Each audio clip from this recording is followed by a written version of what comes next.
William Afton, married, a father of 3 children, Elizabeth, Evan, and Michael, began a business with his good friend Henry Emily, married, a father of 2, Charlotte and Sammy.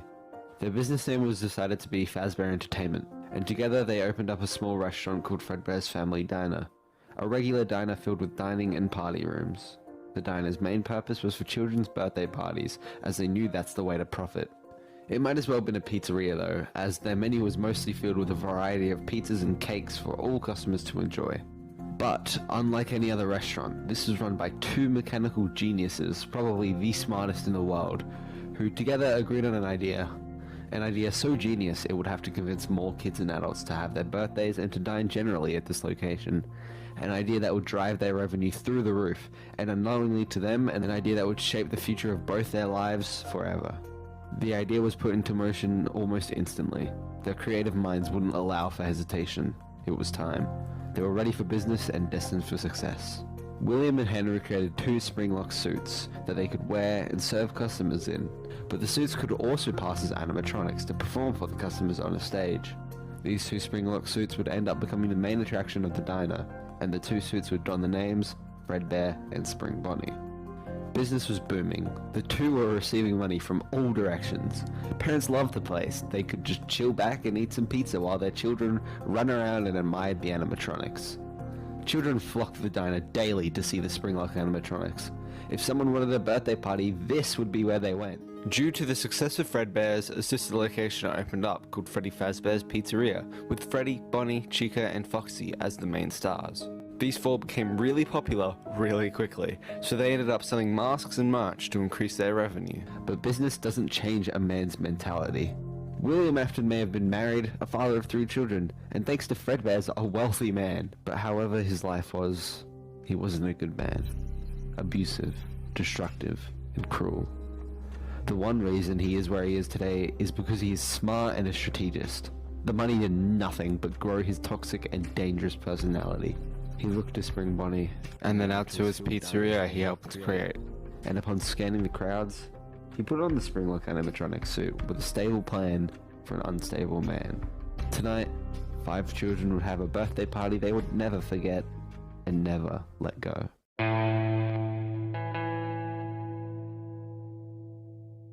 Five children were having a grand time at a birthday party in the pizzeria until randomly the yellow Spring Bonnie came over to them, and after playing with their minds and corrupting their thoughts, the Springlock animatronic successfully lured them into the back room of the pizzeria.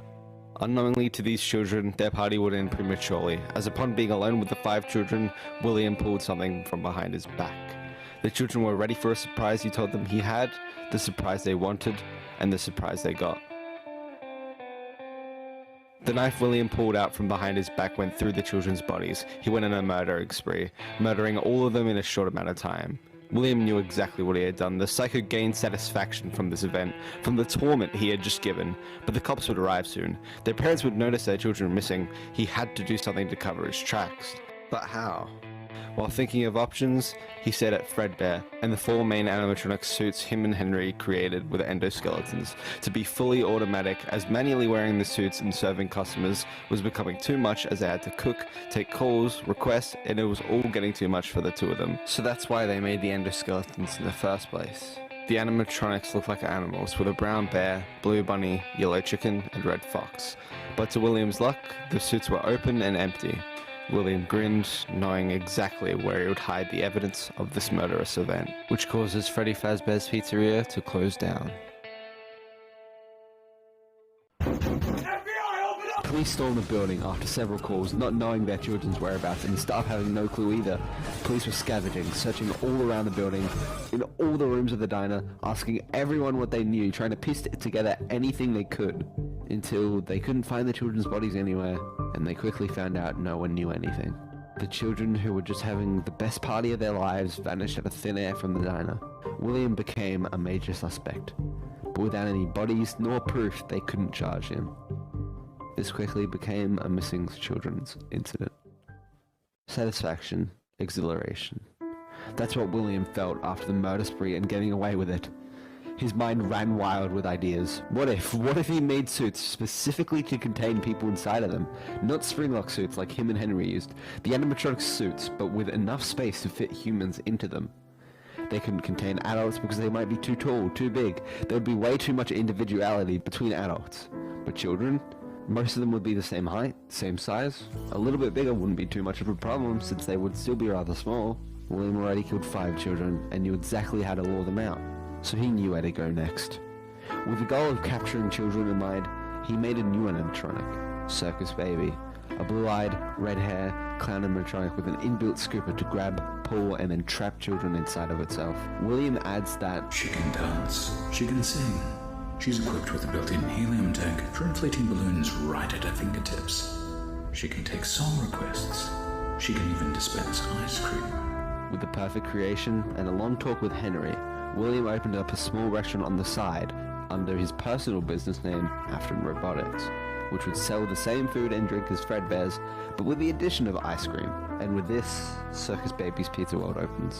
William programmed Circus Baby so she would not kill or trap in front of crowds, nor with adults, but only in a one-on-one situation with a child. And William knew that the animatronic had to contain some sort of artificial consciousness. So how would he get that? William's wife and children would occasionally visit the 2 locations, admiring William and Henry's work. Animatronics were unique, creative, and unheard of in this day of age. Evan liked to watch William work on the animatronics and would regularly watch William work on the 4 animal suits, which Evan actually got early access to plush copies of. Elizabeth Afton, though, she desperately wanted to see Circus Baby every time she visited. It looked like her, and it was the first girly animatronic that had been ever made, with the others being Fredbear and Spring Bonnie, which were still working at Fredbear's family diner. William always said no to Elizabeth. He knew deep down that Circus Baby would recognize his daughter as a child and would quite possibly kill her. Elizabeth kept asking, Daddy, why won't you let me play with her? Daddy, you let the other children go see her. Why won't you let me go? Daddy, just once let me go play with her. She's so pretty and shiny. Didn't you make her just for me? Daddy, she can make balloons. Have you seen her make balloons? Oh, Daddy, let me go to her. no was always the answer. William took no risk. His own daughter dying to his creation was not an option on the table. So he always took Elizabeth away from the animatronic and distanced her from the clutches of Circus Baby. But one night, while William was busy with a party of people coming into the restaurant, Elizabeth snuck away from William and went to finally see Circus Baby. Stubbornness, ignorance, and arrogance. 3 words which would perfectly describe Elizabeth's actions as she headed towards the animatronic. Circus Baby watched this little girl run with excitement and started to dispense ice cream, a luring tactic, something she had never done before. Daddy isn't watching. Don't tell Daddy that I'm here. I wanted to watch your show too. I don't know why he won't let me come see you. You're wonderful. Where did the other children go? Elizabeth's final words. A question. A moment of realization. Elizabeth died as a direct result of William's actions. She was inside Circus Baby's suit. Her screams, covered by the children running back into the room with excitement. William came with his party of children and wondered where his own went. He looked around and remembered Elizabeth's words. Oh, Daddy, let me go to her. Didn't you make her just for me? He then looked to Circus Baby, who coldly stared back.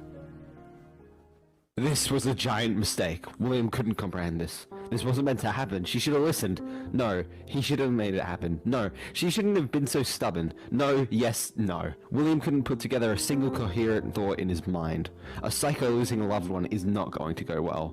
He shut the restaurant instantly, and for a whole night he looked into Circus Baby's lit green eyes. If anyone can retell this story in these events the best, it's Circus Baby herself. I was in a small room with balloons and a few tables. No one sat at the tables, though, but children would run in and out. I would always count the children. I'm not sure why. I was always acutely aware of how many there were in the room with me. I can do something special. Did you know that? I can make ice cream. Although I only did it once. There were 4, then 3, then 2, then 1. Something happened when there was 1. A little girl standing by herself. I was no longer myself, and I stopped singing. My stomach opened, and there was ice cream. I couldn't move, at least, not until she stepped closer. There was screaming for a moment, but only for a moment. Then other children rushed in again, but they couldn't hear her over the sounds of their own excitement. I still hear her sometimes. Why did that happen? William. William was why that happened. All William could think of was his darling daughter, now lost to his own creation. Immediately, he tells Evan and Michael to no longer visit any animatronics that are offline or on, especially not alone. There was no chance he would let another child of his be lost to any one of his creations. William knew Michael was old enough that the animatronics wouldn't kill him, although he still warned him away. But William must have raised his children wrong, as Evan becomes stubborn and decides to go to Fredbear's family diner either way, obviously without his father's permission. But unknowingly to Evan, William knew about this. He's the co-owner of the restaurant Evan was sneaking off to. Of course he would know. So knowing that stubbornness, ignorance, and arrogance caused Elizabeth's death, and seeing Evan follow in her footsteps, William crafted a plan that would hopefully stop Evan from visiting the restaurant for good. One midnight, Evan awoke to the sound of someone walking down his bedroom halls. Evan hopped out of bed and ran towards his door, opening it slightly, and he saw a nightmarish version of the animatronics he watched William build. Evan slammed the door shut, and after hearing more footsteps, he reopened the door and the animatronic was gone, but then he heard rattling coming from his bed. William monitored Evan in an underground location he was yet to open to the public or anyone. He made sound illusion discs, which employ a high-pitched frequency just outside of the normal range of a human hearing. This frequency is used to overload the human brain, changing the listener's perception of whatever the emitter wants them to see. He used this to create illusions of animatronics that he knew Evan had seen, to make sure Evan never went back to Fredbear's. William knew Evan would think these were nightmares that he could strangely remember, but William made sure all of it actually happens to Evan when he's awake, so he remembers them more quickly to keep the fear level raised. He would make sure the illusions disappear at 6 AM each night, a time which Evan would begin to treasure. During the day, Evan would go to Fredbear's slightly more scared each time. William's plan was working. Michael, Evan's older brother, unknowingly to himself, was actually helping William during all of this, continuously scaring Evan with a foxy mask. William saw this as an okay thing to do and allowed this to happen during the daytime, as it would help Evan be more afraid to go back to Fredbear's. William encouraged Michael to do this, and he would be monitoring what Michael does through the eyes of a plush Fredbear. But Michael didn't do it for the same reasons as William. He did it because he was a bad brother. Michael organized Evan's birthday party to be at Fredbear's, and he told all the kids in town about it. After Evan talks to the kids, he goes inside his house to find William and talk to him about it. But Michael gets him first and scares him again with the foxy mask. Michael knew that he could get Evan inside the diner if he really wanted to, by just being himself, the bad brother. Michael would have to bully Evan inside the diner for his party. So he gave it a try the next day to make sure he could, and by the end of it, he ended up locking Evan inside the back room of the diner for a few minutes. After letting Evan out to run and cry back home, Michael knew what had to happen the next day for his party. Evan would be more scared than ever to go back after today, and maybe not even Michael could bully him into the diner. So Michael thought for a long time and planned his next moves as the night fell. Michael brought 3 friends along. If Michael himself couldn't bully Evan to the diner, maybe 3 more bullies just like him could. They did exactly that. They forced Evan into the diner for his party. Evan pleaded to them all, saying he wants to leave, but Michael only suggested Evan got closer to the 2 springlock suits. He knew getting Evan face to face with the animatronic would scare Evan the most, so they all picked Evan up from the ground and carried him. Evan was shaking like crazy, pleading to them all that he didn't want to go, he didn't want to be there, he didn't want to meet them. But they kept walking closer and closer to Fredbear and Spring Bonnie until they were right in front of their stage. Michael suggested Evan wants to kiss Fredbear, so the 4 of them moved Evan off of their arms and they forced his head and half his body to be inside of Fredbear's mouth. For Michael, this was the best he could do to scare Evan, have him right inside the thing he feared the most. Evan was crying and shaking like he never had before, and Michael even felt some form of sympathy for him. and they watched it happen right in front of them, and they laughed. One thing that no one knew besides William and Henry about the springlock suits, which Evan was now trapped inside the mouth of, were that springlock failures could occur. These would happen when the locks that are holding the endoskeleton in the folded position to allow a human to be in the suit break. This causes the endoskeleton to spring into its usual position, and anyone caught inside the suit when this happens will be impaled and crushed by the parts.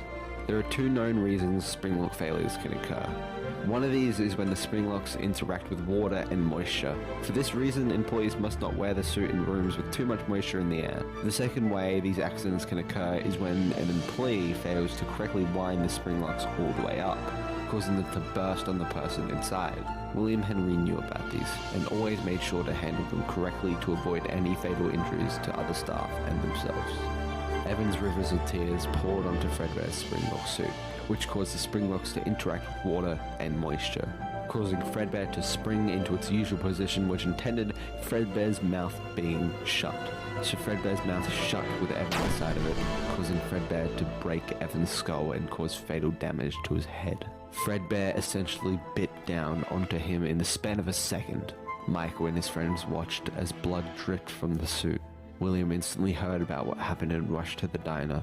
It was panic, a mad scramble to save Evan from death. The ambulance, police, anything you could think of, all rushed to the diner, and Evan was sent to hospital immediately. William had no time to blame Michael nor himself. They went to the hospital and watched as Evan was in a coma. Throughout Evan's coma, he had one repeating, seemingly endless nightmare. It was like the nights he had just been going through this past week. He started at his bed and tried to survive being hunted by nightmarish animatronics. But this was different. Every other usual animatronics would be was something he had never seen before. Something he feared the most. And something he was changed by forever. It was a nightmarish version of Fredbear. After a long day of waiting, William brings in the Fredbear plush he used to monitor Evan, and after resting the plush next to him, William is given the news that Evan will be dead shortly. William holds Evan's hands, the same way the Fredbear plush was in his other. Within Evan's coma, the clock rung 6 a.m. He shut his eyes and reopened them to see the plush Fredbear, who was like his closest friend, and the 4 plush animatronics behind it. In the real world, Michael said his goodbyes first. Can you hear me? I don't know if you can hear me. I'm sorry. Michael left William to be alone with Evan. William said his final words to Evan, saying, "You're broken. We are still your friends. Do you still believe that? I'm still here. I will put you back together." And William cried while holding Evan and the Fredbear plush. Within Evan's coma, he watched the Fredbear plush disappear in front of him and cried for one more time before shutting his eyes. William got up and walked out of the room, hearing the sound of Evan's own heartbeat flatline.